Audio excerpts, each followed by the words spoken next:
Vulnerability Disclosure Panel. We're bringing together several different communities, hopefully to reach a greater consensus both among the panelists and among everybody here. Everyone here is presumably involved in security in some way, or the press, hopefully press that is involved in security. Today's panel is going to discuss responsible disclosure of vulnerability information. It's become a hot topic lately as debate rages on the best way to safeguard computers. Global Intersect's been weighing in heavily in favor of individual responsibility, and there is a plausible and workable disclosure metric which suits everyone, but it requires cooperation among everyone. Why is responsible disclosure important? Currently, most security information either gets dumped onto the internet, allowing black hats and script kiddies to go wild, or gets sucked into the black hole of corporate America, leaving products unsecured and vulnerable. The path to real security is found in the middle ground. Such a course must enable software companies to create patches by giving them sufficient information about the problem, while also ensuring that the information does not fall into the wrong hands. And although web defacements are annoying, I'm speaking more of corporate espionage, intellectual property theft, augmentations of terrorism, and attacks against critical infrastructure. Why do losses due to attacks increase every year? Why do viruses using known exploits promulgate so rapidly? Why are advisories released immediately after vendor notification? A large part of the answer is the current practices and lack of communication between computer-using communities. The most major vulnerability still affecting the entire internet is disclosure itself. Bringing everyone together is a step-by-step process. I hope that today's panel will help us all move forward into a relatively more secure and responsible computing age. To that end, please allow me to introduce our panel members. To my right, we have Richard George, Technical Director of the Security Evaluations Group at the National Security Agency. Richard George joined the NSA as a mathematician in 1970 and has worked in the Information Assurance Directorate or its predecessor organizations for 32 years as a crypto mathematician. He currently serves as the Technical Director of the Security Evaluations Group, which is responsible for evaluating security solutions used by the Department of Defense and intelligence community. To his right is Scott Culp, Manager of the Security Response Center at Microsoft Corporation. Scott Culp is the manager of the Security Response Center, which he helped to found in 1998. Virtually all of his 20-year career has involved security in some capacity. Topics he tackles include network security, cryptography, and security certifications. To his right is Marcus Sachs, Director for Communication Infrastructure and Protection at the Office of Cyberspace Security at the White House. As Director and a staff member of the President's Critical Infrastructure Protection Board, Marcus Sachs works with U.S. government agencies and the private sector on matters relating to the protection and security of the nation's telecommunications and internet infrastructures. In addition, he's the primary action officer for coordination with the National Communications System and Department of Defense on matters relating to cyberspace security. To his right is Dave Farrell. Dave Farrell is the Senior Research Engineer for the Cyber Defense Research Center in the Strategic Research and SRI International. He's got 20-plus years as a sysadmin in network design, security testing, and red teaming. He currently works on red teams for DARPA and DoD research and development projects. To his right is Tom Parker, also known as MRX. He's the Director of Research for Global Intersect. Tom's one of Britain's most prolific security consultants. In addition to contractual work for some of the world's largest IT firms, Mr. Parker is best known for his vulnerability research on a wide range of platforms and commercial products. As Director of Research for Global Intersect, he plays a leading role in developing key relationships between GIS and the public and private sector communities.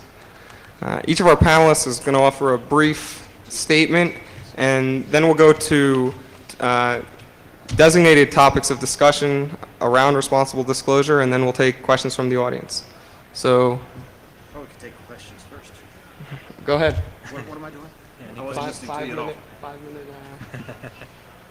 5 minutes on expletive. anything I want. Let me tell you about carving ducks. Okay, I used up most of my 5 minutes this morning, and let me just say that I think I still believe what I said this morning, that there's a responsible way to deal with vulnerabilities, and we all have a stake in doing it the right way. We have to work together. We have to go first to the vendor. I mean, in my job, I have a lot of exposure to problems. Going to a customer doesn't work. Going to a customer with mitigation helps a little bit, But the real way we win is by going to a vendor, giving them the opportunity to come up with a real solution, going to the customer and say, look, here's the real solution that this vendor provides. You gotta take care of this. This is a serious problem. Put the patch in place, take care of it, make your system better. So it's a multi-step process, but the first step is always get to the vendor with the information and get to them with the right information. Don't tell them, hey, I found a hole, or hey, here's an attack. And Scott can go into more detail what he'd like to see, but you've got to get them enough information that they know how to handle it in an expeditious way and actually solve the problem. And then you work with the vendor to make sure that what they do actually does solve the problem. That's all I want to say. I understand.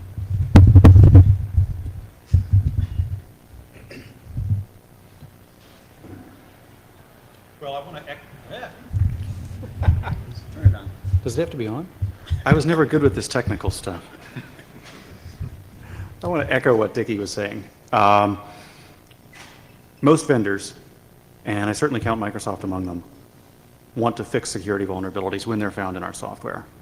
We want to work with people who find the vulnerabilities, and we want to get patches out to our customers. I don't want to paint too negative a picture with respect to the state of the world right now. Do we need to make it a lot better? Yeah, we sure do. But I want to point out one place where I think we've made a lot of progress over the past year. There seems to be, and certainly I'm speaking primarily from my role as Microsoft, but in talking with colleagues around the industry, both in terms, both vendors and researchers, there's a growing sense that we are all coming to a consensus around the fact that security patches really need to be developed as part of the overall software ecosystem. We saw last year, in the case of vulnerabilities affecting Microsoft products, Code Red and Nimda, and in some other instances involving other vendors' products, that vendors were developing patches. The patches weren't getting onto people's systems because they were too hard to deploy, they weren't easily managed, people perceived that there might be quality problems, and so on. Patches never got onto people's systems. And so when the attacks came, those systems were unprotected, and we saw far greater damage than really needed to have occurred. The heartening sign that I've seen over the past year is an increasing understanding that the right way to measure how we're handling security vulnerabilities is not how fast can we crank a patch out and drop it on the internet, but instead how fast can we get a critical mass of customers' machines patched and protected against the vulnerability. That's the thing we've got to be measuring. And that's where we need help from the people in the research community, and thankfully we've been seeing it to a greater and greater extent. What we've found over the past year is that security researchers are much more cognizant of the fact that we're going to have to localize these patches. We're going to have to put them out in 30 different languages. That we're going to need to use not only have manual downloads available for patches, but also have automated patching systems ready to go. That we're going to have the ability to query for an administrator to query his or her own system and see which patches they need, and so on and so forth. We'll probably talk about those in more detail as the Q&A goes forward. But the one thing that as we talk about all the problems, I do want to make sure that we keep in mind that we are making some progress. We are seeing better uptake on patches, and we think that and I believe that's the long-term direction toward making security patches a lot more effective. So we want to continue working with the rest of the industry, but we are starting to see some progress. I'm going to use the unsecure wireless microphone. Three things. I like the term ecosystem because I think that really applies here. Hopefully most of y'all were awake this morning at 8:05, 8:10 roughly when my boss did the keynote, and he did briefly mention responsible disclosure. Just to reiterate what he said for those of y'all who weren't there is that we in the White House definitely want things to be as direct as possible. Are we done? Good. Nope, not done yet. It's the AV ecosystem. It must be. We'll use this one. It seems to work better. If it's your line of work, your hobby, your interest, whatever, to find vulnerabilities and bring them to their logical conclusion, the best thing, of course, is to bring it straight to the vendor, let them develop the work around the patch, whatever, get the word out properly. If the vendor is not responsive to your efforts, then a secondary party such as CertCC is the next best place to go. And in fact, alerting CertCC and others that do their type of work is very appropriate because they have inroads into vendors and such that individuals may not have. If that doesn't work, unfortunately, a lot of people will result to then issuing the announcement themselves or claiming credit for it or trying to come up with some way to exploit what they've developed. That seems to be a little on the irresponsible end. If the vendor is not responsive, please come through us. We'll try and affect the change, but definitely use the CertCC route or something similar. The piece about the ecosystem is an interesting model. If we eliminate the ability to report vulnerabilities, in other words, if we take the stand that says if a company issues software, it's illegal to go look for problems, it's illegal to report problems, we want to discourage anything like that, what we wind up doing is creating a situation much like the National Forestry Service has on their hands. For the last 75 years or so, they've done a very good job of preventing forest fires, but unfortunately they've created tinderboxes in many national forests where the natural effort of lightning strikes that burn out the underbrush and just kind of keep things at a nice clean state builds up. And so you may have a situation where several years go by and no vulnerabilities are reported, no exploits, no nothing, but yet they're still there. And there's at some point a flash, a lightning strike, whatever it is that sets off a wildfire across the internet. That we want to avoid. So it actually is healthy to try and find these vulnerabilities, get them reported, get them worked out, because the ecosystem of the internet and of the software world needs that type of effort ongoing. The third thing, and this is something we're looking at long term, is what can we do to just try and do away with this vulnerability problem in the first place? What are we doing wrong as software engineers? Why do we have buggy software? And what can we do for the next generation? For those of us who've got kids that are in elementary school or kindergarten or such, when they grow up, when they go through high school, they go through college, they become software engineers, whatever they decide to do, how do we affect their minds now so that as they're creating the next generation and we're sitting in our rocking chairs enjoying sunsets, that they don't have to put up with this? They've got fairly bug-free code, that it works well, and it's the embedded systems pretty much out of the box do as they're supposed to do. That's long range. We won't solve that problem today, but we're working on that for the next generation. So we are really putting a lot of effort into both of those, and we realize that the second one is going to take many years to pay off, but it is something that needs to be worked on.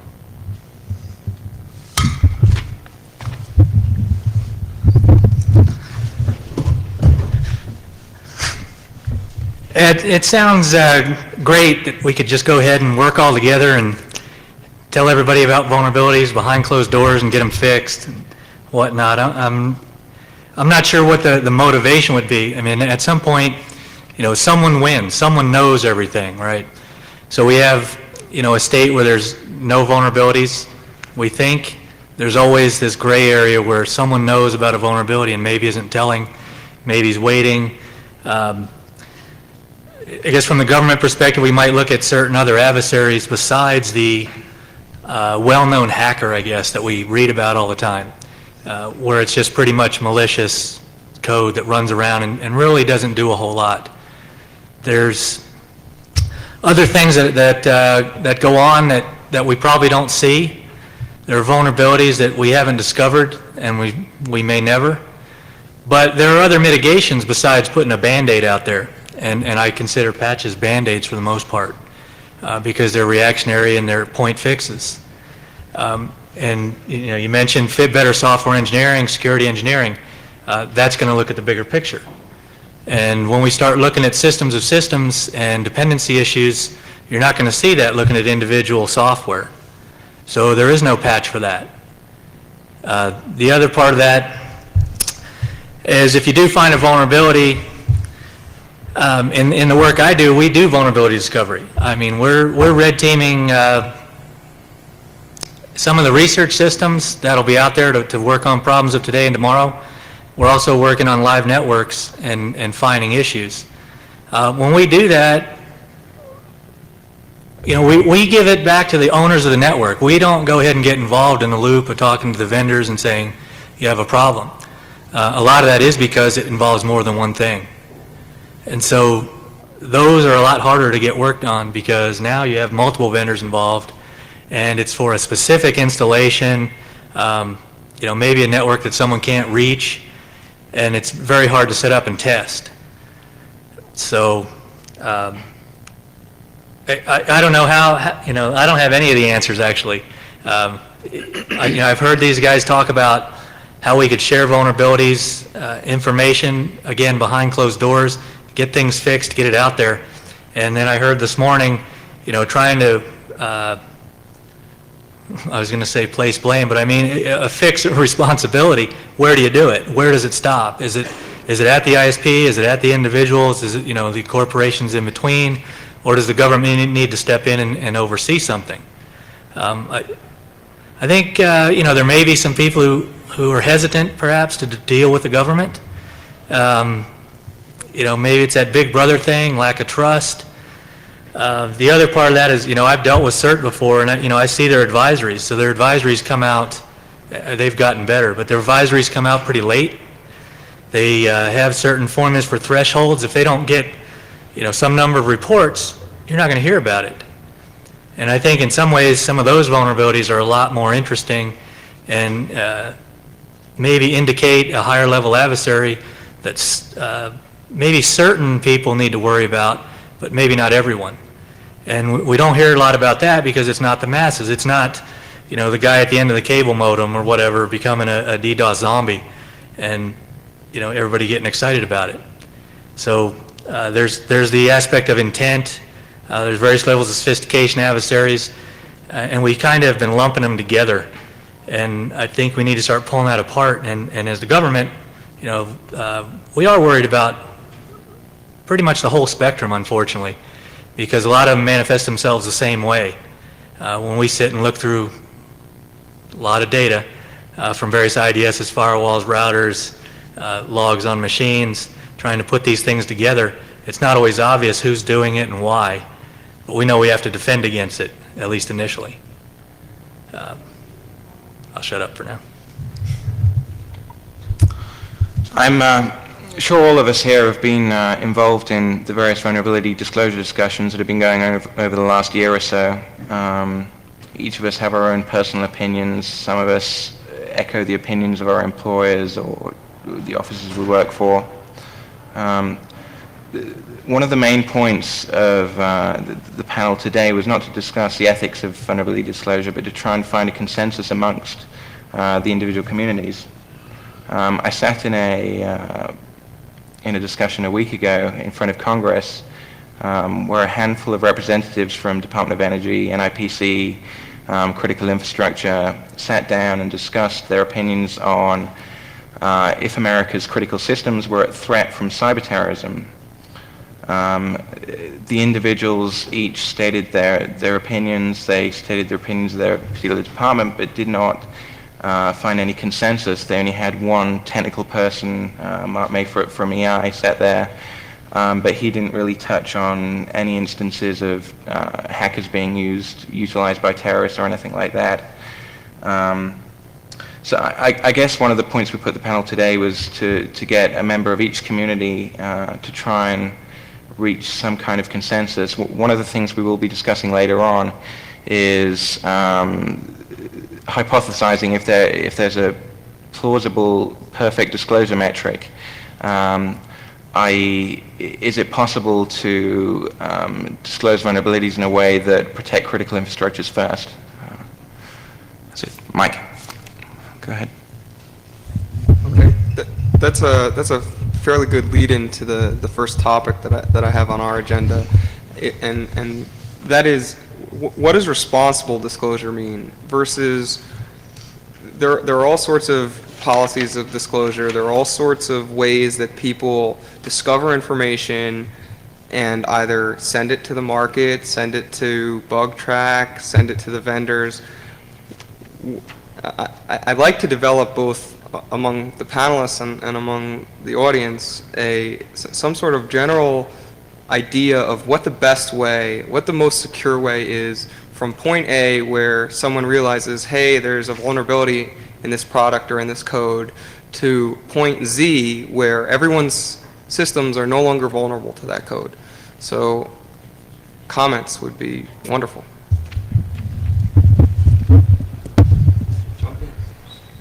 Okay, I'll jump in first. In a nutshell, responsible security vulnerability handling means handling the vulnerability in a way that that minimizes the harm that can be done to users through it. All the other stuff, the processes, what happens when, who do you talk to, how many days, all that kind of stuff, those are all mechanics.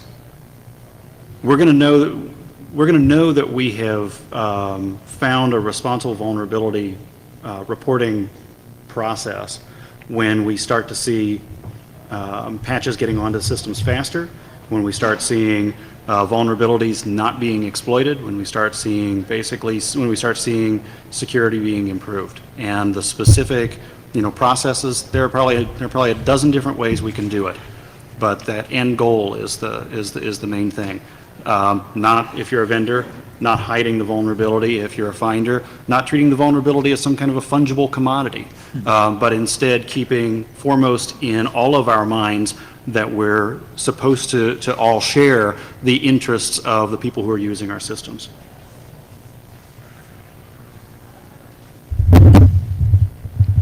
Yeah, I think that's exactly right. Cause as little harm as possible.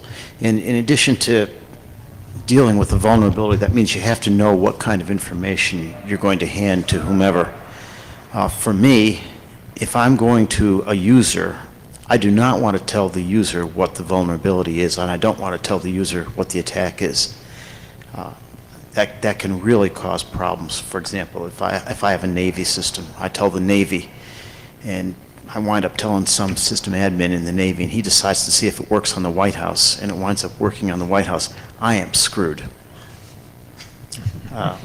There's no way I can defend having disclosed that vulnerability to some guy who then can work it on somebody.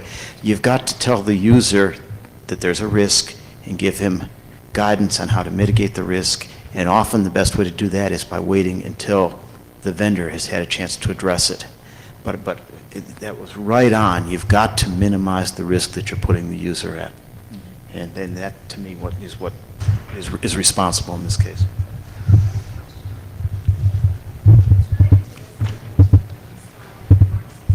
Oh, good.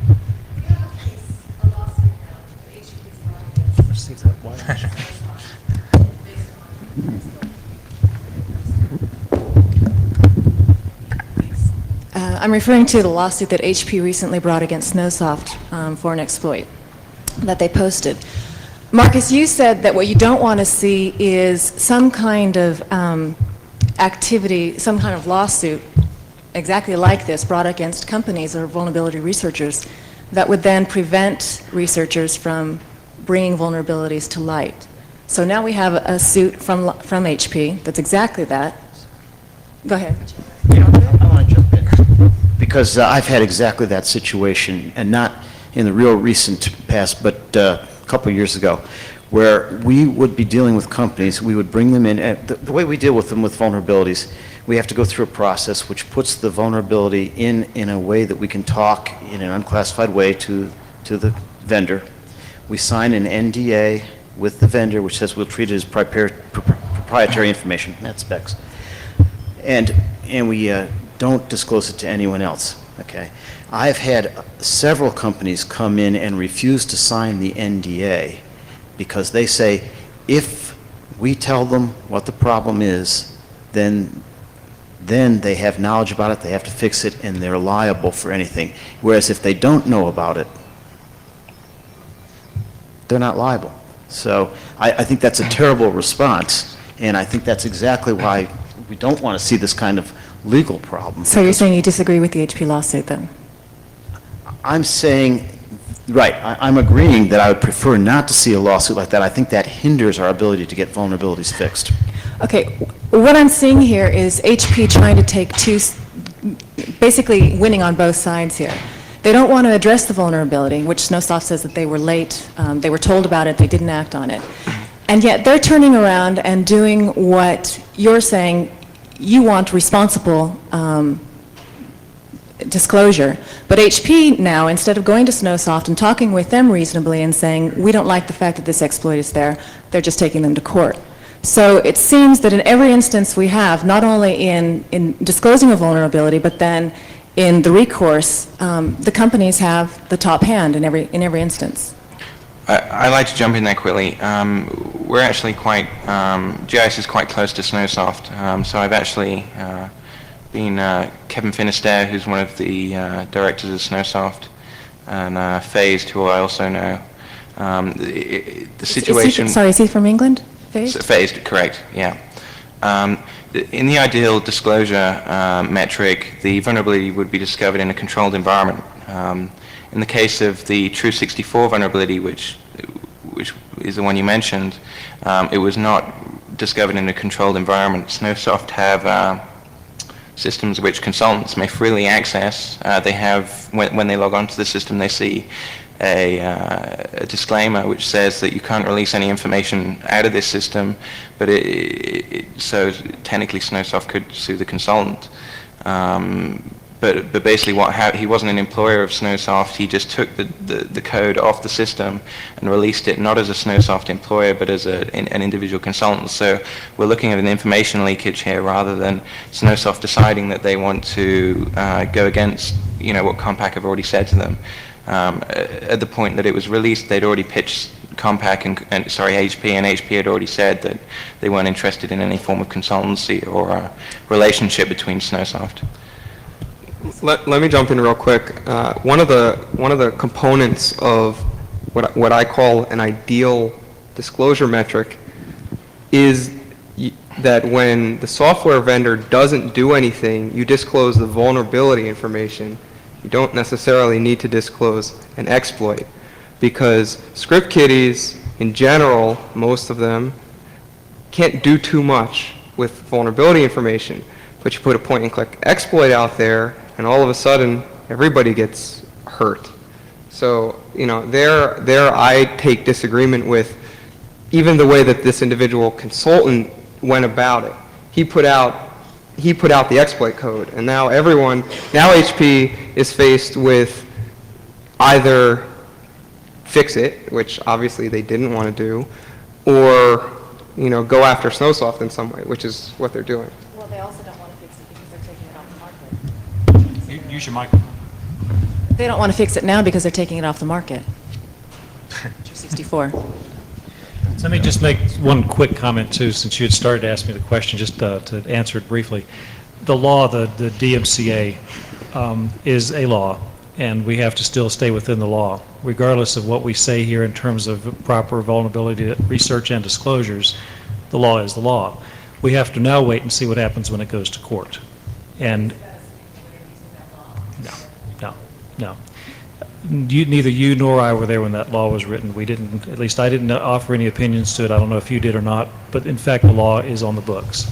Laws can of course be changed, and if there's proper legal process to get those laws changed, that can be done. So it would be improper for us to sit here and say that a law that is on the books is wrong until it has its day in court and is challenged, and let's see what happens. It may actually get overturned. I mean, this will be an interesting case to see what happens. Along the same lines, can we hear a little bit of discussion about the appropriate length of time and communication process between the reporter and the vendor? For instance, there have been cases where the reporter becomes impatient with the vendor and has the perception that the vendor is not doing anything to work on the problem, when in fact the vendor has to struggle with both the difficulty of patching the particular problem, which may involve an architectural change of the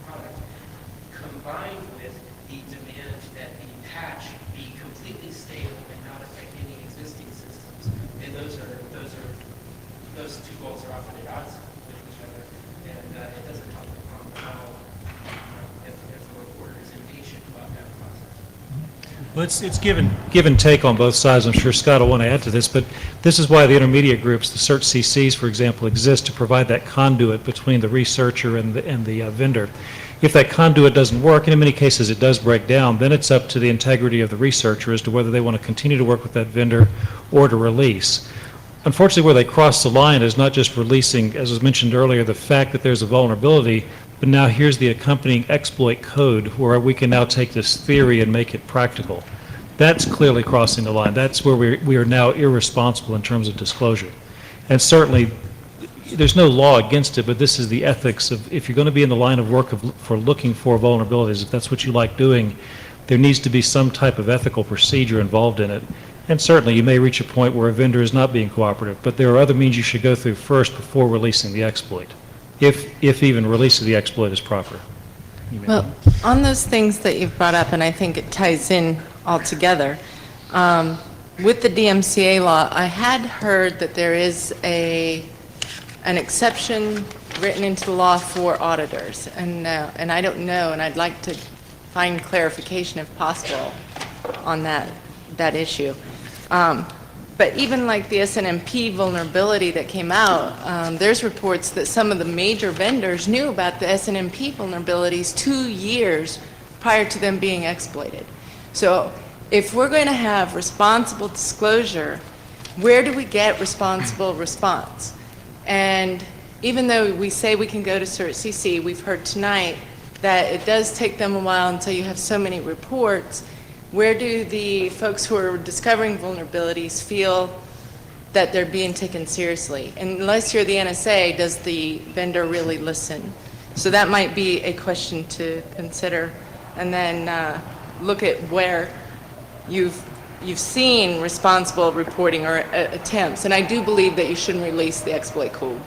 But I do think there has to be another push on the vendor side. Yeah, so ideally, it would be great if the vendor found all these, fixed them, and kind of went out without telling anyone and auto-updated and everything was fine, right? That happens all the time. Yeah, so that probably won't happen.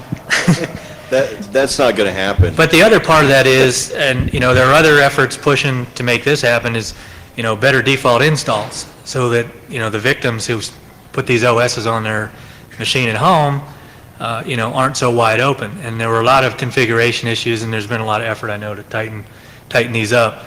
But a lot of the things we heard initially were that themselves. I mean, there are services that just should not even be running. At home, do you need SNMP? Probably not. So there are a whole lot of things that just come up on your machine that were there for convenience or maybe made for an enterprise network that you're not going to need elsewhere. Yet a small office brings up a bunch of them. Next thing you know, they're involved in a big DDoS wave and they don't know why. So, the vendors are working on it. I'd just like to go back to your comment about the SNMP vulnerabilities being known for 2 years. Quite often, vulnerabilities are co-discovered by more than one researcher. In the case of the recent OpenSSH KBD init vulnerability, that was discovered by more than one person. The first person discovering it about 2 months after the second guy discovered it, who's an ISS employee.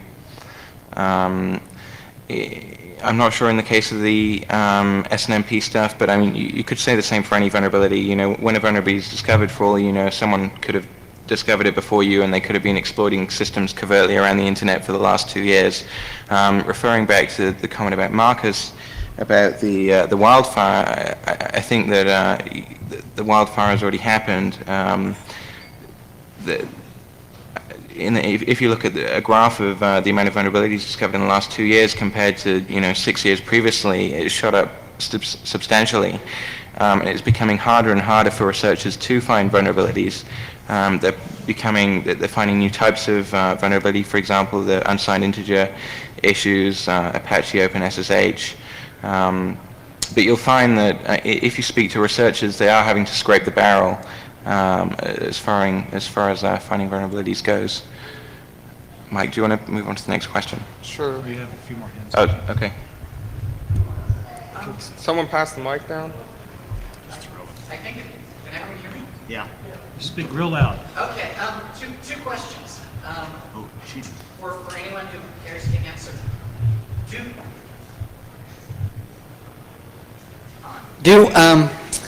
Do you see a place in a responsible disclosure, or do you see a place in a ideal future for liability of software vendors when bugs are found in critical infrastructure for allowing bad code to get out?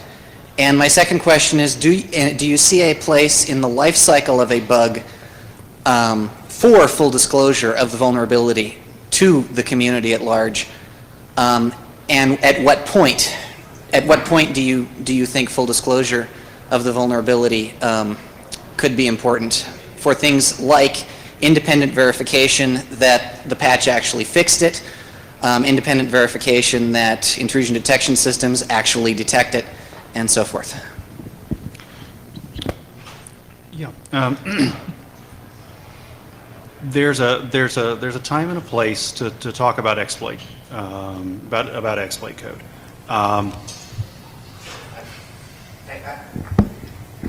I wasn't actually asking about exploit code. I was Okay. the vulnerability details. Okay. And Okay, my question is, what is that time? Okay.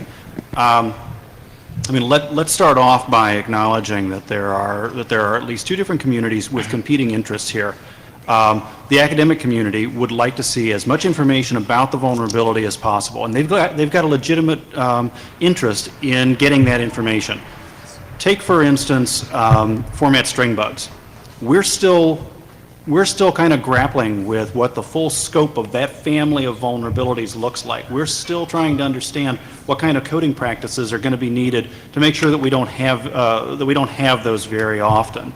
Academic community, the research community has got a legitimate interest in seeing vulnerability data for that purpose.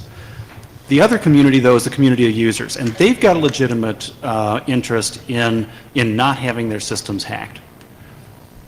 You've got conflict between those two, and you're not going to be able to resolve it. What we're going to have to do is find some kind of we're going to have to find some balance point where we as a community perceive that the predominant interests have shifted from the users initially to the academic community. So to sum it all up, initially, I don't believe I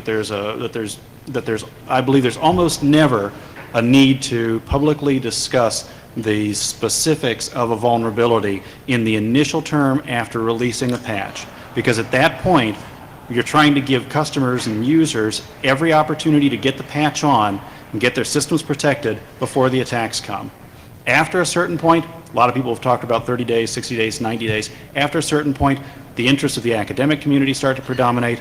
We can assume that any users who are interested in putting the patch on will have done so already, and now we can release the vulnerability information and let the academic community start to use it. In the case of open source software, we've discussed that script kiddies can't really do much with an advisory, but the people we really need to worry about who are developing exploits can quite easily determine what the specifics of a vulnerability by just looking at the patch file for some source code. So I don't necessarily think that disclosing all vulnerability information at a certain point is such a bad thing. If you look at any patch file, you can see which area of code it's affected, which function. Someone that has the ability to develop an exploit would also have the ability to determine which bug that patch is fixing. So in the case of open source software, I don't think it's such a big issue. Go ahead. Real quickly, your first part of your question had to do with liability, and should we make software companies liable for issuing buggy code, for example? Are there any contexts in which we should do that? Are there any particularly egregious cases in which that could... You also mentioned critical infrastructures. The government has long had its own code written, of course, for government systems, like the Space Shuttle, for example. It doesn't run an operating system that you can buy at Best Buy. It's coded by individuals who are very, very meticulous. Each line of code is documented. It's reviewed by many people. It's a very painful and expensive process. But you really do wind up with bug-free code. And of course, it takes hundreds of millions of dollars to write, the operating system for the Space Shuttle versus Windows XP. What did it cost to write Windows XP? Hundreds of millions of dollars. Okay, but placing liability on software vendors is certainly an option, but I don't know of any software vendor that in their EULA, the end user license agreement, where they hold anything in there other than buyer beware. Once you install the software, it's your software. They don't maintain configuration control after that point. It's up to you, the user, to configure it properly, to close any openings, to apply the patches, to maintain that piece of software.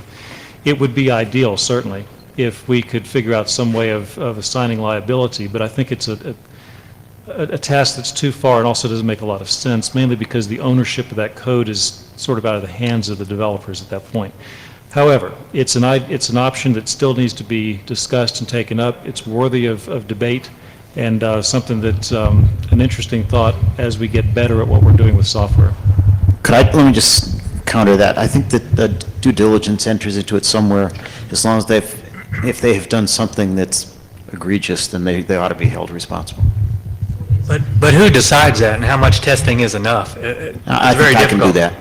You could? Yeah, okay. So your configurations that you put out, I mean, everybody uses those, and then they still get hacked, and so are you responsible? That's a good question. Nah, I'm kidding. Can you turn your mic on? Is the liability issue clear at all? I've seen the analogy made even in the last couple of days about, well, how Ford and Firestone are being held responsible for tire issues. But it seems to me that's not an apt analogy. If the issue was somebody sitting on the side of the road shooting out people's tires, neither Ford nor Firestone would be responsible for that. Maybe the tires could have been made bulletproof. Or maybe there's a structural weakness where a slingshot might be able to take the tire out, but the liability issue is not nearly so clear as it is with many mainstream product liability cases. Would you agree? I don't think it's going to go to court until somebody gets killed. If there is loss of life and it can be proven that it was a problem with the software that caused that loss of life, then there might be a court case. But if it's monetary losses or inconvenience losses or, a hacked web page because you didn't close a particular, access, that's going to be a hard time holding up in court against the software manufacturer. So that's not to say it certainly could be tried. But go find a good lawyer, and matter of fact, there's one next door on the trial over there. Okay, I'm going to jump topics a little bit, and let's discuss new threats as a result of irresponsible disclosure. What threats do you guys see occurring now that weren't occurring before as a result of current practices, and what threats do you see developing in the future?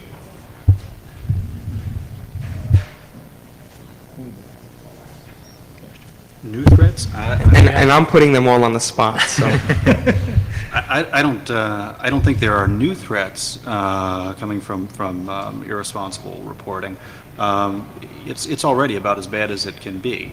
And we've seen, I can start citing them. We've seen lots and lots of cases where somebody posts exploit code to the web and you immediately see people starting to get hacked. Now, that's unnecessary.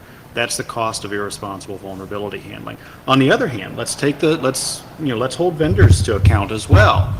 We've also seen cases where vendors have refused to fix vulnerabilities in their software, and the result is that their customers are hacked long after the point where they didn't need to be. I mean, there's responsibility on both sides.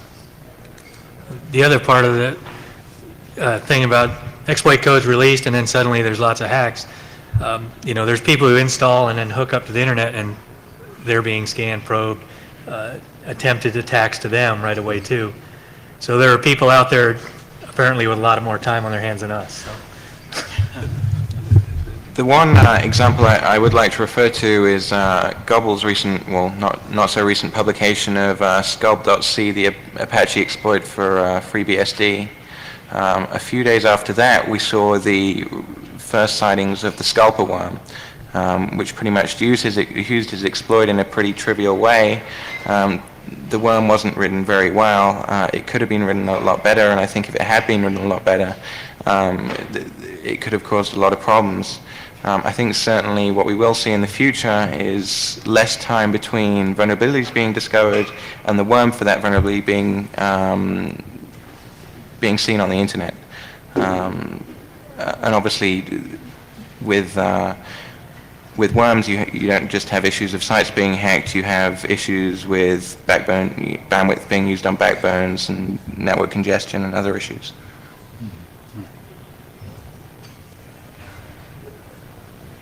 Question? Comment? Guys, got the mic. I guess I have a question on the irresponsible disclosure. It sounded like most people would agree there's some consensus that irresponsible is exploit code. But my understanding that a lot of the initial release of exploit code was done because vendors, Microsoft being an example of one, certainly lots of vendors have done that, will say, well, that's not really an exploit. You know, you're saying that that's vulnerability, but that's not really vulnerability. People would rant and rail and say, oh, yes, it really is, and no one would believe them until they said, okay, here's the demonstration code. Suddenly now people are listening, and of course the side effect of that is people are getting hacked, and the scripts used to use that. But you can't go on the assumption that just because it's not exploit code, people can still hack the system. It's not going to be at quite the scale because you won't have script users, but you'll still have serious hackers. But I guess my question would be, I think that there's a relationship between exploit code and vendor response because exploit code came about.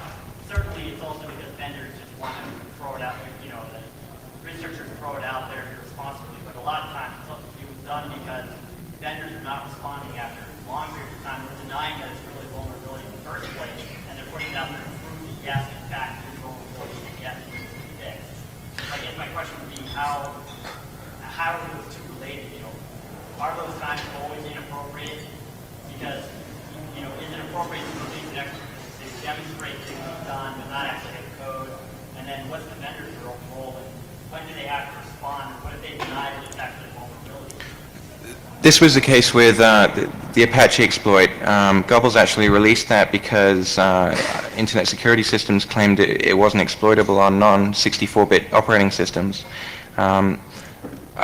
I think that there is a place for exploit code, but not being to prove that it's exploitable doesn't mean sending it to BugTrack or public fora. You could just send it to, you know, the vendor or give them a private demonstration that it's, you know, possible to exploit it. I don't think there's any need to publish it on a large scale to lists such as BugTrack.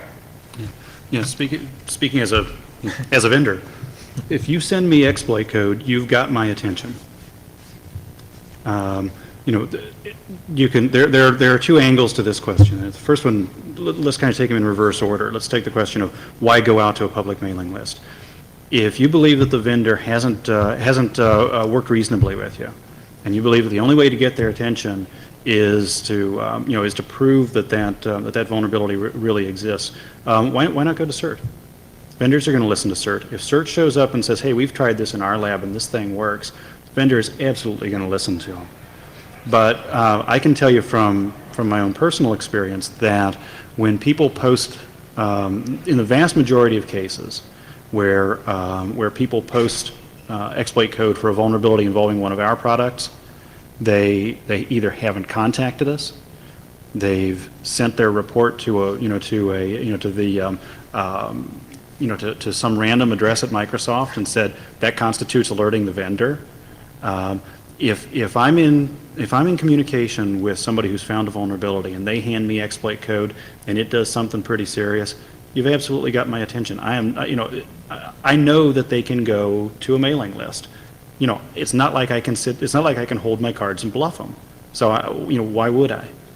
My goal is I want to find the vulnerabilities because I want to kill them. You know, until I get those vulnerabilities taken care of and patched, all of my customers are at risk. And none of those customers are going to react well if they get hacked through something that I blew off.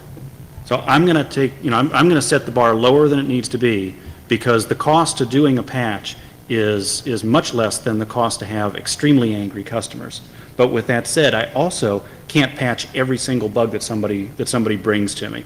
There are cases, and you'll see them all the time, where somebody will find a bona fide, from a technical standpoint, a bona fide vulnerability that in any reasonable scenario is just simply not exploitable.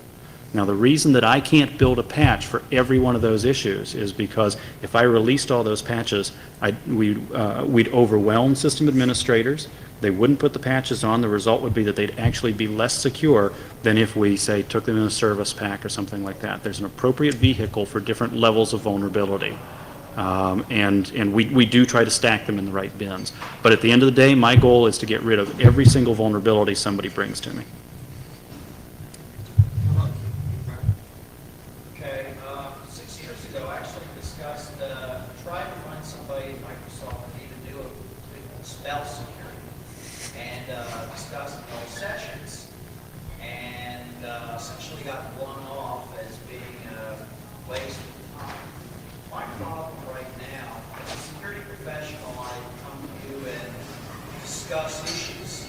You are a capitalistic organization that's requesting pretty much when we find problems, I am providing my time and my effort to fix your particular problem.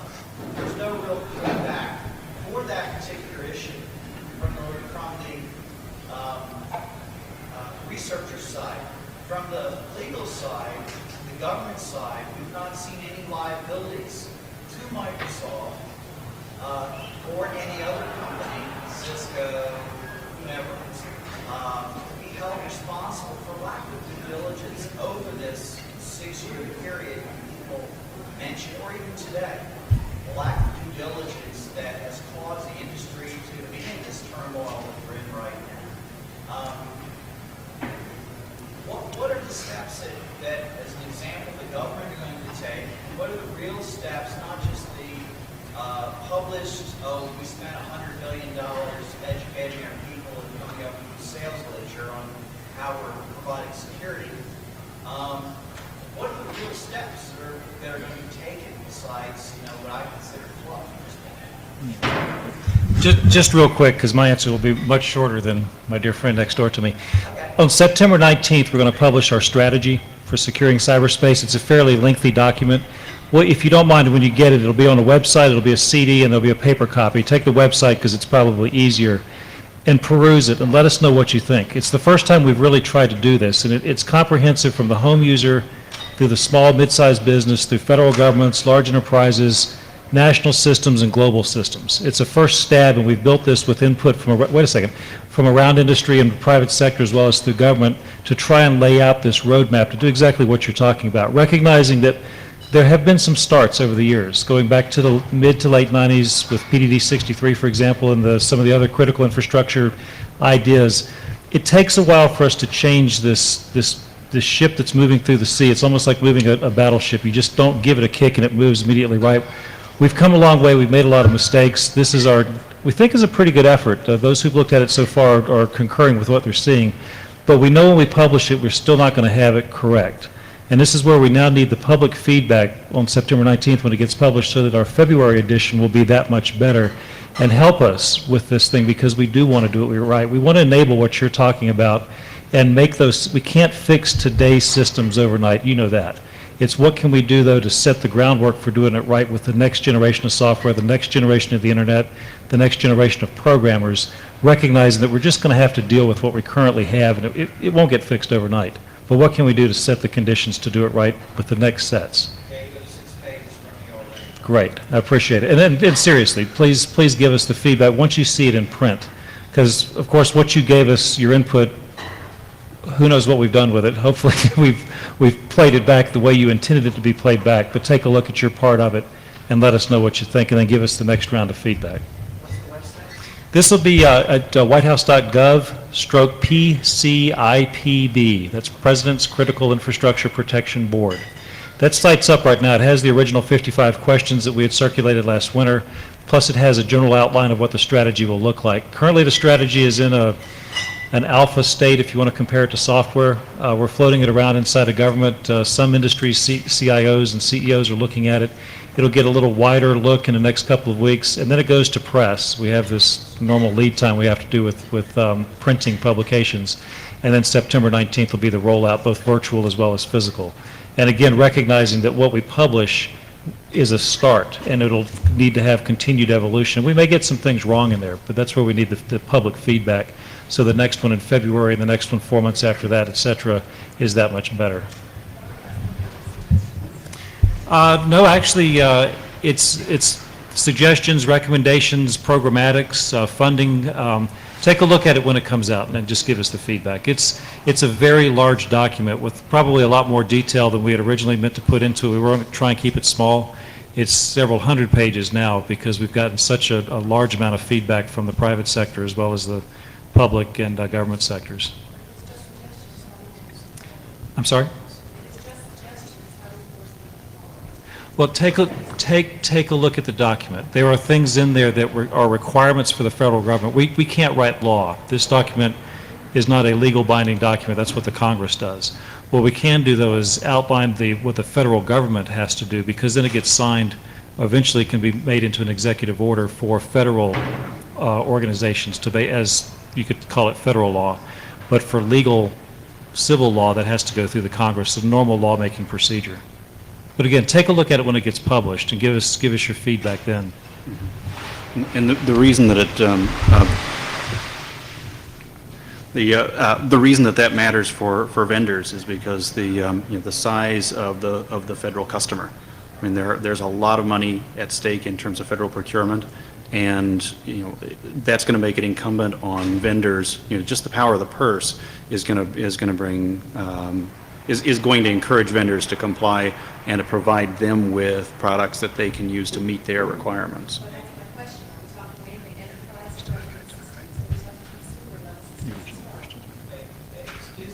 We hope it goes to both. Maybe I'm a little bit old or something for most of you guys. We went through this with the Rainbow series, specifically the Orange Book.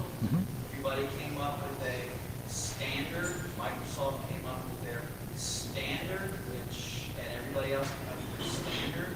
It was actually not no commitment from the federal government to purchase standard equipment. And I have questions about that. There was also no real standard or liability to the companies that provided those standards. Well, there certainly was commitment. The Orange Book was a little difficult, and of course now we have the Common Criteria, which I'm sure you've read through back to back, and it's more difficult than the Orange Book. We continue to try and get better at this, and we're not perfect. We know that. But it would be unfair to say there was no commitment. There certainly was commitment, and I don't know if you want to add to it from your angle, but it's not that this was just published and then laid on the sidewalk and ignored. Would you characterize this new effort as more of an operational guidelines effort or more of an architectural? What we're trying to do is take a stab at setting a standard for the federal government, number one, to take what we are saying and actually practice it. In other words, if we're saying that security matters, then we, the federal government, need to start doing it ourselves. And then what we learn should then be set as an example for the rest of industry. Now, that's not to prevent the private sector and home users to take the lead themselves, but it's absurd for the federal government to be preaching all this security stuff and not even practicing it ourselves. And not NSA-style practicing, that type of security, but day-to-day operations. If I go into the Department of Treasury or Agriculture or any of the countless millions of PCs that we have, and they're not patched, or they're not running some type of antivirus software, or we don't have firewalls in place, or we're not using any type of security mechanisms that are currently available, that is absurd. And that's what we're finding, unfortunately, as we're doing our self-audits, and we're cleaning that up as best we can. What this will lay down then is a roadmap not just for the federal government, but also for the private sector, the home users, large, small businesses. And that piece of it was not written by us. It was written by those sectors and providing that input to us as to how do they best feel they should be protecting themselves. So whatever sector you're from, find your section in there and take a look at it and see if it applies, see if it's well written or not, and what do we need to change to get it correct. But let me get off the strategy and back to... Yeah, every indication is that we plan to take NSTISC 11 much more seriously than any of the Rainbow rules were ever taken. We were almost put in a position with the Rainbow series where we were telling people they had to do something that industry wasn't really in a position to allow them to do. And when you're writing policy, the one thing you have to do is make sure that you write policy that people can follow. Because if you write policy that people can't follow, you kind of become irrelevant. And that was a mistake I think we made with Rainbow. It was good, but it was just too ambitious. It wasn't something that we could really follow through on. This time I think we can. I kind of want to mention something, the Unix system, the open systems movement at that point took a real aggressive role in providing C2 level security on every system by default out of the box. I didn't see that from all vendors. Again, the issue becomes one of liability not only to the vendors, the software and hardware vendors, which we're not seeing from the government to hold them responsible. And we're also not seeing management. Gartner Group did a study, and also ISS did a study after 9/11, before 9/11, the additional security funding we spent to secure our critical infrastructure. By the way, I'm the president of InfoGuard for one specific region, so I'm a little bit frustrated watching this. Not seeing liability for corporate management or the software hardware vendors. But we have seen laws to hold people that violate that protection. You know, I see from a security standpoint, we should see a whole rainbow or a whole from beginning to end, proactive and reactive liability. Any comments? Well, from the legal side, I trust you're working with your congressman in terms of legislation. Can't spell computers. That is an issue, yeah. There are many that do, and your representative may not. But let me see if I can find you the right groups, if you're not able to find the right ones to plug into to get the type of legislation you're looking for. From our perspective, of course, we don't write laws up in the executive branch. You have to go, you remember our basic civics classes in elementary school. The legal system has to do that side of it. So what I would encourage you to do, of course, is work through either your lobbyist groups or those who are working the Hill to get that type of legislation introduced and let it run the course and see if we can get the right wordings. I understand your frustration, and I think there's not a soul in here that's not equally as frustrated from their particular sectors. Part of this, of course, is the education level of our own bureaucracies within government. It's taking a while to get people who really, no kidding, understand security, not only say it, but able to walk it and have worked in those levels to rise up to an appropriate position in government where they can affect their lessons learned. We've been working with, as I'm sure you can appreciate, an older generation who didn't have to deal with this when they were down in the trenches. They're doing the best they can to grapple with this new world of information security and this phenomenon over the last 10 to 12 years that has exploded kind of unexpectedly. And so we have to give them a little bit of leeway for not fully grasping what you and I can do. But what we do know is that we're getting better at it, and we just ask, for the continued patience and that partnering with us to try and get it right as we make these attempts, like you've done with your 6 pages for the strategy. Continue to do that. But again, on the legislative side, work that through the Congress, through the lobbying process, the lawmaking process that I'm sure you're familiar with. Oh, yes. The only problem is I don't have the $2 to $5 million that vendors have per vendor to support their effort. To push that, yeah. Grassroots effort Right. that has been trying to improve the security for many years. Right.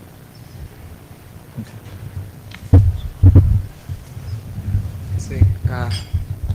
On my list of topics still to be discussed, I have a question to the panel. How can we emulate and profile these kinds of attacks against critical infrastructure, against businesses, and how can we profile them to build better defenses?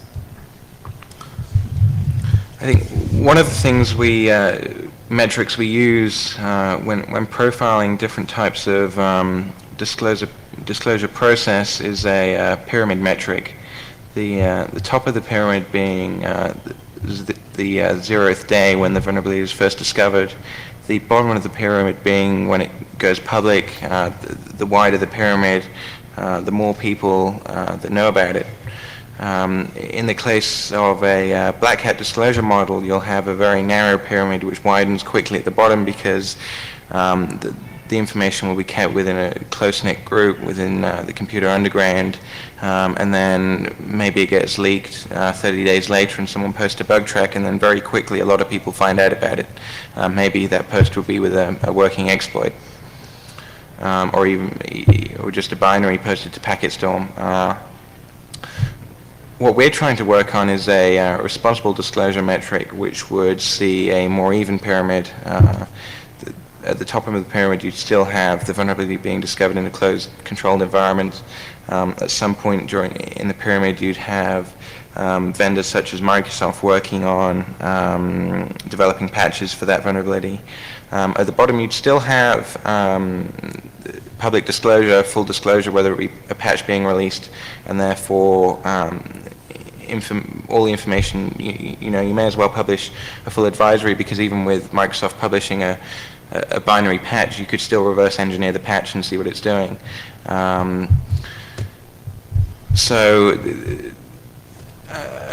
whilst we're still disclosing all of the vulnerability information at the bottom of the pyramid, we're still trying to protect critical infrastructure. So maybe it would happen that the vulnerability is discovered in a controlled environment, Microsoft are notified, the patch would maybe then go to the government would patch critical infrastructure, and then perhaps either CERT or the NIPC may release it into the public domain. And I think that's something that needs to be discussed, whether it's possible to have such a metric in today's world. It's obviously not possible to account for every single bit of information and every single vulnerability which is discovered. Microsoft recently signed several security companies, Razor Bindview, at stake into an agreement. But I mean, since they signed into that agreement, we've seen the same number, if not more, vulnerabilities being posted to forums such as BugTrack. So I think it's definitely something that needs to be discussed, whether it is possible to have a controlled way to process vulnerabilities through the various sectors. Yeah, let me address that. So-called agreement. It doesn't exist. Period. I would challenge you to show me. I would challenge anybody to show me anything that we have asked any customer to sign. Oh, okay. We have, is this? Yes. Okay, all right. We have not asked anybody to stop looking for vulnerabilities. We have not asked anybody to conceal vulnerabilities. That isn't how we work. End of story.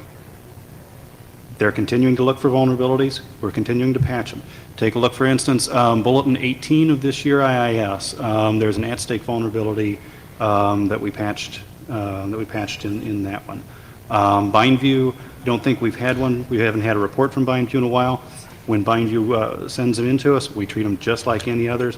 Same way with AnyFinder. We are simply not in the business of trying to conceal these things. Did we are in the at-stake business come to of you trying first? to fix them. Did at-stake come to you first? Yeah. And do they send it in through secure@microsoft.com? Are they bound by contract that if they disclosed it to anyone else first, then? No. Okay. Absolutely not. Okay. That was my question. So another comment about the vulnerabilities. I think you mentioned the null session. Some things, are put in there for functionality, and they get exploited later. So there's also things that, may become hard to design out.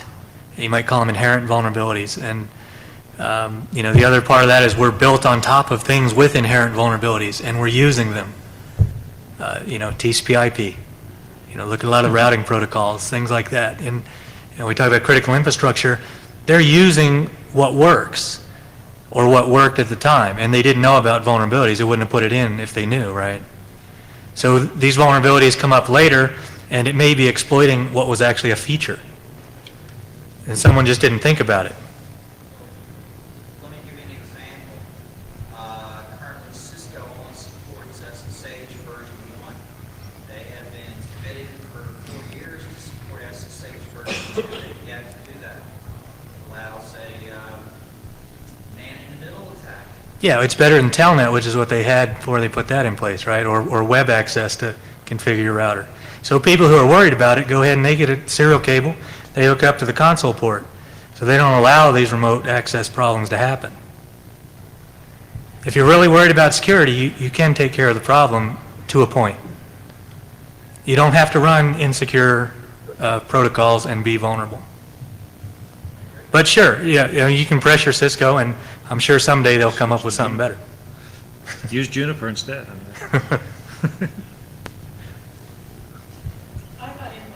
anybody talk about the common criteria?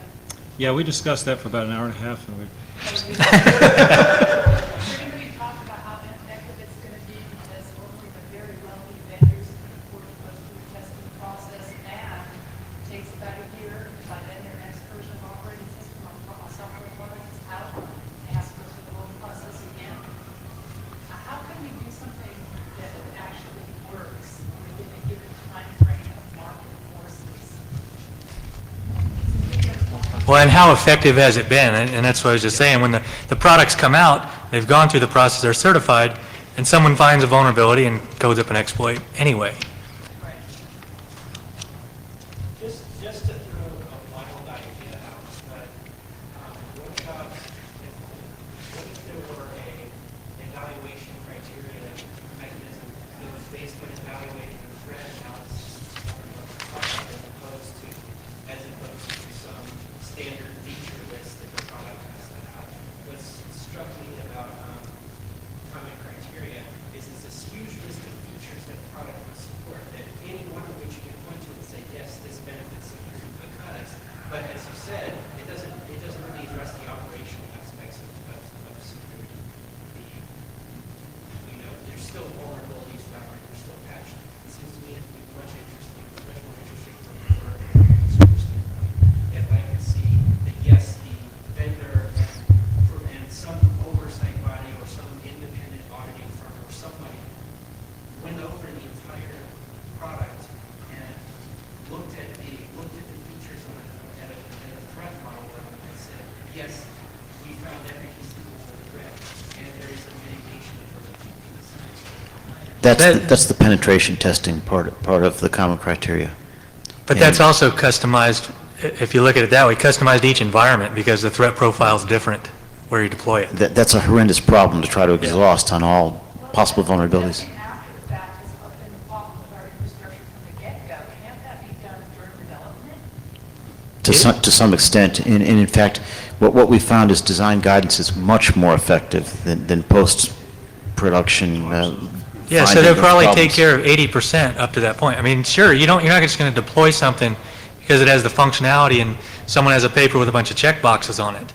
I mean, yeah, sure, it was tested and it was thought about where it was going to go, but you can't think of everything. If it can be done during it, there can be specs for developers, and the testing can be done during development. It seems to me like, A, the product could get to market on time, and B, the product is being built securely instead of being fixed after it's been built. Yeah, so extending the cycle, I work with R&D products. I mean, it's before their products, right? So we try to help the process by fixing them way early. So now they go to product, and so maybe they want to rush it to market or something, and maybe something gets missed. I don't know, but there are lots of processes in place. People are trying to fix things early. But you still have problems. You aren't going to be able to find everything, and you aren't going to be able to check every conceivable way the product can be used, because you're always going to have a user that finds some unique way to use it that you never thought the guy would find. And doggone it, he opens up a hole that you didn't think could be there. But it's not like you're deploying it knowing there's a vulnerability and hope they don't find Right, it. absolutely. Right. Security through obscurity, Lisa. I just want to say one thing, if you get the other people on board, that vulnerability is realized in code written in 1988. And back in 1988, that was considered bug-free code, so everyone started copying it. If you really think about it, that's open source, it is unfollowable. And it made it into a bunch of products, thousands of products. Right? And when that vulnerability got discovered, someone said before that Cisco knew about it 2 years ago. There's a lot of people who knew about particular pieces of all those vulnerabilities that were discovered, and they were working on patching them for a long time. It wasn't until they finished Hulu University, right, built a test suite that found them all in one big shot, that it actually got elevated to a big problem.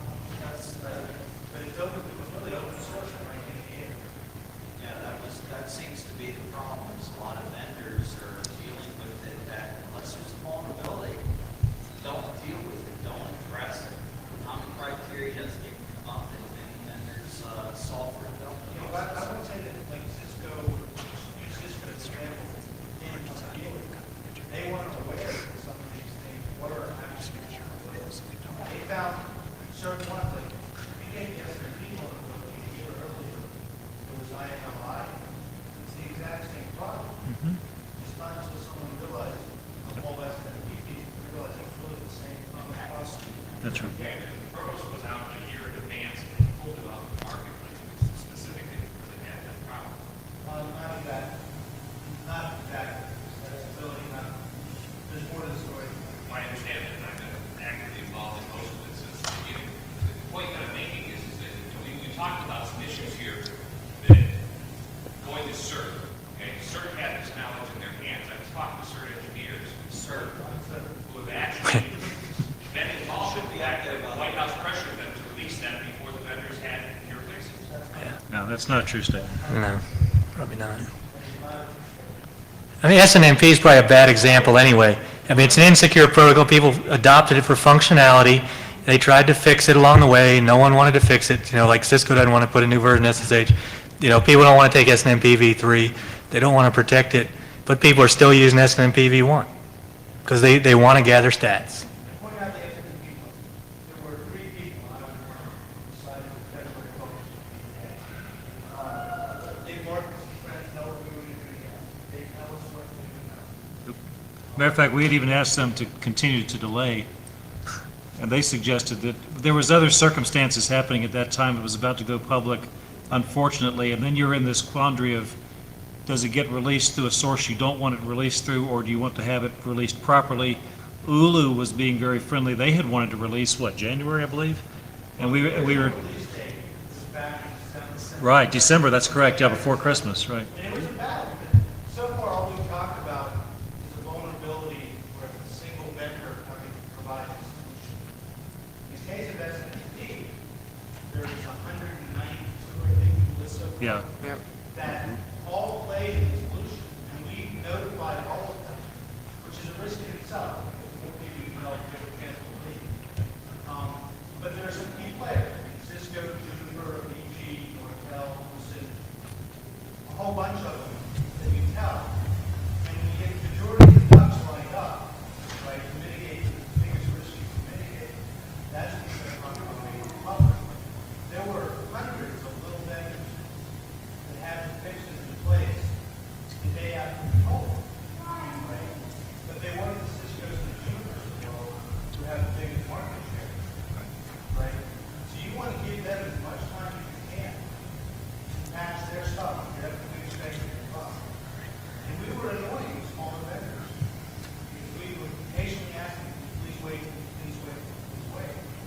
And their argument was, we're jeopardizing their customers. So the other part of that is if people really understood it, they can figure out where else to mitigate the problem.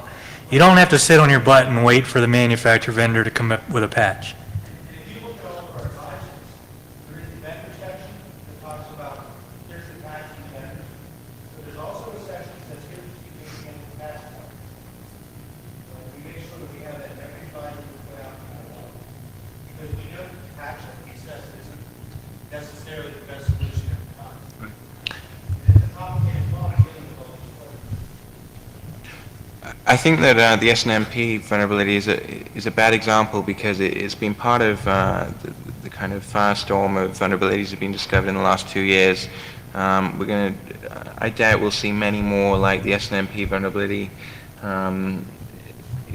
in the future, mainly because people are being a lot more diligent about, well, you'd hope, the way they write code.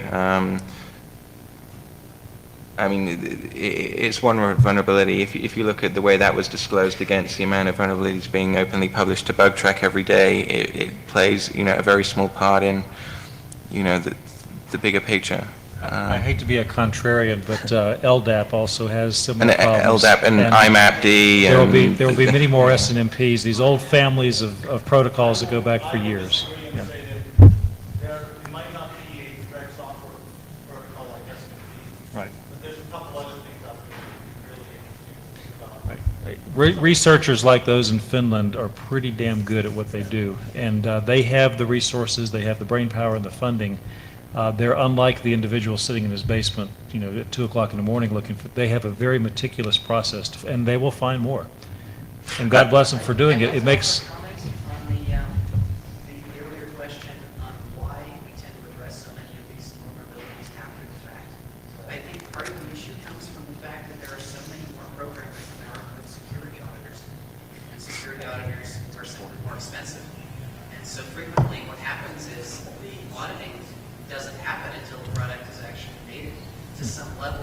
success in the marketplace, because there's just too many products that don't make it for the few good security auditors to audit all of them before they're released.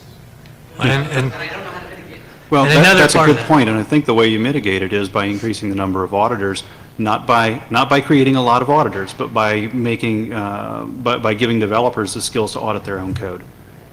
We ran 9,000 developers through basic security techniques during the month of January. We've got a continuing education program going on, with the idea being that every developer needs to know how to write secure code. It's going to take us a while to get there. This isn't going to be something where we, flip a switch and suddenly we're writing secure code. But, we don't teach it in schools. We teach people in schools how to write functional software. We don't teach them how to write secure software. Vendors have got to start doing that as part of the cost of doing business. The second C program I ever learned how to write was, where's your name? Hello, world. Scan F. That was the first. That's the first one. The other appendix to this discussion is everybody here is involved in security. That's why you're here. And a lot of these companies that aren't having auditing done and aren't hiring auditors aren't represented here. And security is still viewed as this after the fact, let's get the system up and running. The president of the company wants to type his name and not have to worry about anything else to get in, and he doesn't care.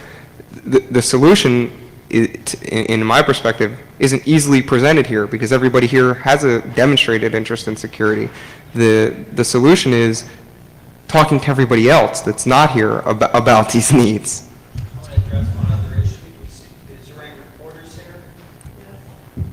I got laid off last week. Thank you. See you're here. Hack for money. Sir, you have a question?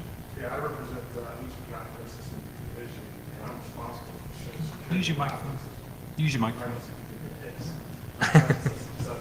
Well, what happens is that kind of question came up as to what do vendors do, and since we're responsible for developing enterprise systems, for critical infrastructure, we take security very seriously. We make sure that we have enough protection that enforces security at every step of the process, and then also the developers are coached or mentored to ensure that the code they develop is secure. So what we noticed that maybe some people or some customers were deploying systems at critical infrastructure that may not be ready to be deployed in those places where they are. And as far as the auditors issue is concerned, I've never seen an auditor audit an operating system during development. And that's what we can do to ensure quality.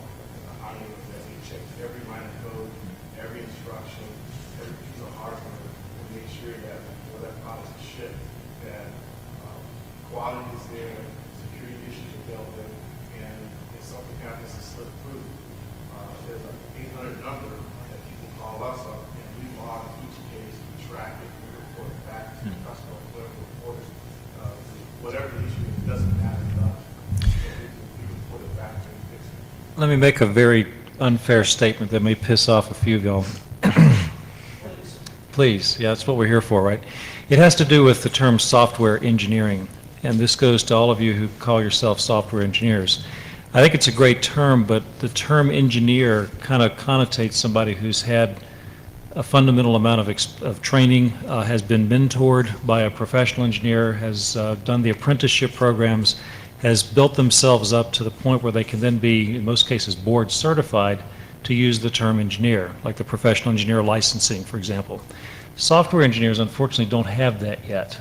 And this is something that the software engineering community has got to come to grips with. This is not something that the government's going to mandate or whatever. We really need to have the community do this to become a professional organization and to treat themselves as, if we're going to use the title engineer, then as professionals that have that growing process. So you don't hire a 17-year-old right out of high school and have them writing, core code for whatever it is your software is. What experience does a 17-year-old have? You're certainly not going to let him go out and design the steel that goes underneath some bridge someplace. Not until they're probably in their 50s are they doing that, because you want to bring them up and get that level of responsibility there. Unfortunately, that mindset is something we're just not quite there yet. I know a few companies are doing that, but it's very hard because it is hard to find good programmers. And in fact, the most creative ones are the youngest ones. But what they have working against them is the experience. So the challenge then for the software engineering community then is how do you make the professional side of engineering apply to the writing of software? And how do you professionalize this profession per se? It's been there for many years, actually. I mean, software engineering has been around. These are the people who write code for the space shuttle. They understand how to make reliable code, safe code, and people are just misusing the title. Yes. So to say they're a software engineer is not true. So I got a master's in computer engineering, and software engineering was what I did. I got out of software engineering because everybody and their brother's a coder, a programmer, this point and click stuff, and claim you know, they're an engineer. Sure. So now I said, forget this. So I read, Decline and Fall of the American Programmer, and I go, enough. I'm not going to program anymore. And I believed in software engineering. We went through, I got the company I was working for at the time to buy into the CMM. We had SCI come out and rate them. They thought they were going to do great. They didn't do so great. They improved. And that process is still around. And people who write serious code, again, take that seriously. So I was at, General Dynamics a couple months ago, and they were touting that they had 3 locations that were level 5. That's software engineering. That's not just throwing code together.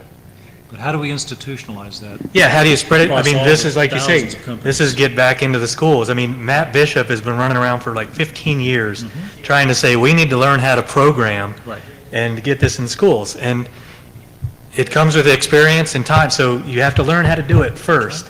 You can start to put in concepts, but to understand everything all at once is hard. Right. And we're speaking to the CMM. CERT is part of the software engineering institute for those who don't know that. But there is a bunch of things. There's the personal software process, the team software process, CMM, CMMI. There's a whole bunch of stuff. There's actually a big push right now to get PSP into the high school curriculum. So there's been a failed security effort under CMM as well. I think a couple efforts have tried. Can someone explain what the CMM thing is? Pass this guy a geek card. Stick it to his forehead, yeah. In the complicated methodology for you actually get to the point where you have to make sure it's okay to go to the bathroom. Process. Right. And my only thing along those lines is that if you're going to expect CMM level 5 for all your software developers, you're going to have to change the time expectation. Absolutely. Of the entire plan. Absolutely. I'll chime in, and the pay scales.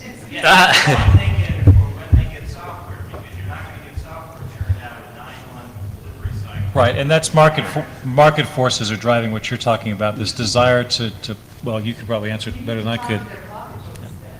And no, there's only one study I know of that shows the differential in developing insecure code and fixing it after the fact and what your cost is as opposed to the cost of developing the code securely in the first place.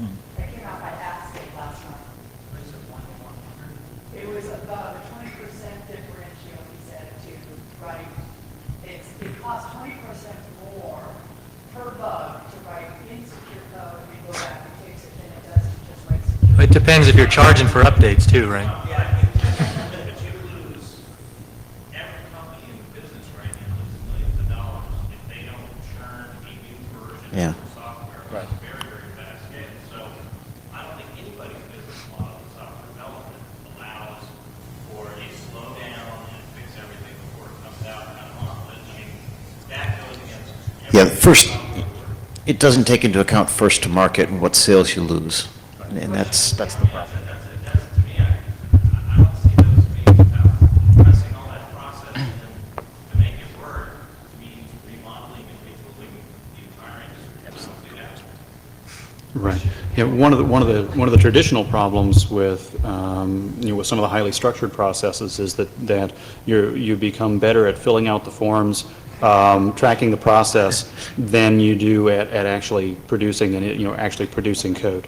There's a I mean, there's a balance point, and, we could, we could all, I mean, the entire industry could change the business model, start writing, CMM level 5 code, but it would be slow, and it would probably, and you might not be willing to pay for the, for the cost of that development model. Yes.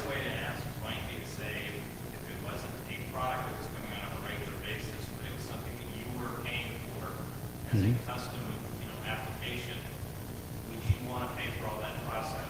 Right. And I think most folks would say, I don't know if paperwork's worth it. And you're going to get less functionality and more bloatware. It's, But definitely, though, the point you're making, though, is right. I mean, I mean, CMM may not be, the perfect process, but clearly we need to be improving the state of software development. I mean, there just isn't an alternative. It's becoming, but you start looking at the companies that are, that are making an effort to do that, and scratch your head and say, well, why are they doing that? Why are they doing that? Well, it's market forces. Security is becoming more important to customers. Customers are going to vote with their pocketbooks, and the software developer or the software vendors are going to respond. How do you create financial incentives other than liability? How do you create financial incentives to make security a priority in your development phase? Because I want to sell software. they said it earlier, the government's a big buyer, and that's a big force. As an example, I went through Microsoft's development process 6 months ago. There was no discussion of security. 1-week class. Tell me more. What course? This was professional software development. This was a life cycle. There was no discussion of security except towards the end of the life cycle. And I had real problems with that. Being a security professional, it wasn't addressed in the early phase. I mean, I'm sorry, I learned coding in the early 80s, and Mr. Whitten, who is a professor Whitten, told me that, hey, if I spent $1 in designing it, I would save $10 to $100 if I wrote the software securely or better towards the end. And I didn't see that in the life cycle that I was talking to Microsoft. And again, personally, don't take it personally, but I wasn't seeing that. When you work for Microsoft, you learn not to take anything personally. A big target on your forehead, yeah. I didn't see that in class, and these were Microsoft certified consultants that were from Microsoft. Right. And they're working off the official Microsoft curriculum, and this is one of the external training courses Exactly. for like your MCSE or something? And I asked, wait a second, your design process, why isn't security part of the process? And they said, well, that's not a part of the process until you get into the testing phase.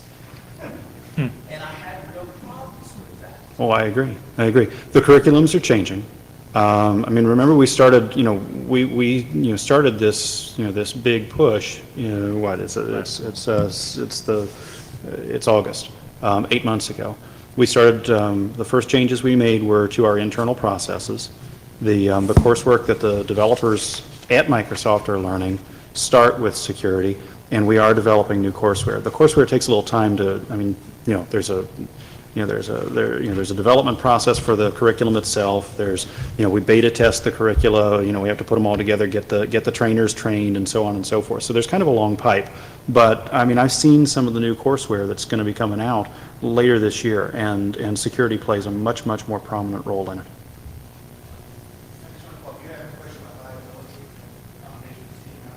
There are software companies out there that realize liability in code, for example. They're seeing another five. They're getting their 777 for all this time. That whole thing got built by seeing another 5 million because they can't afford a software. It's good liability. And Microsoft knows they died because of Microsoft Office. The liability is quite the same. I think somehow we can change that law. So unless you tie that into, someone using it to do something related to HIPAA and in that area. Wait a second, outages have stopped. Oh, sure. Okay, hang on a second. Got to correct another canard. This is the, I'm trying to remember what the name of the ship is. What actually happened, this was the Navy Smart Ship Program. USS Skates. Yeah, well, this is the Smart Ship Program, and the stories were rampant that that there had been a software failure and just left this poor boat out in the water, and they had to tow it back in. No. In actuality, what happened was that a technician actually changed the hardware and forced data into the system that he couldn't have put in under normal conditions to cause a failure. And he did cause a failure. It wasn't something that could have happened under normal conditions, and he literally had to change hardware to cause that crash. Let me offer a brief summation, and then we have some information on responsible disclosure everybody's welcome to. Some of the panelists will stick around, so if you have more questions, please feel free to come and approach them individually. The point of this, and I think we've gotten to it, is that everyone here, the communities represented up here, everyone in the audience, working together can drive the people that aren't represented here in order drive them to do more secure things. If all of your companies, if all of your software companies, if all of you that are auditors, if all of the systems that you're responsible for become more secure over the next few years, then the market will force stocks down on the insecure companies, and then they'll have to hire more people like you, or hire you, or, and everybody will be better off. The only way to get to that point is to keep this dialogue in a positive light, instead of having some people at one end of the spectrum bashing the other people at the other end of the spectrum. And what we hope this will start is bringing everyone toward the middle and saying, hey, maybe he's got a little bit, he thinks this can be done in 2 weeks and he wants this to be done in 2 months, but eventually there's got to be a middle ground, and everybody's got to give a little bit to get to that middle ground, and then hopefully we'll all be more secure. So I'm gonna cut this off there. Please feel free. We have documentation on responsible disclosure, both from Global Intersect, from Microsoft. Thank you all for coming.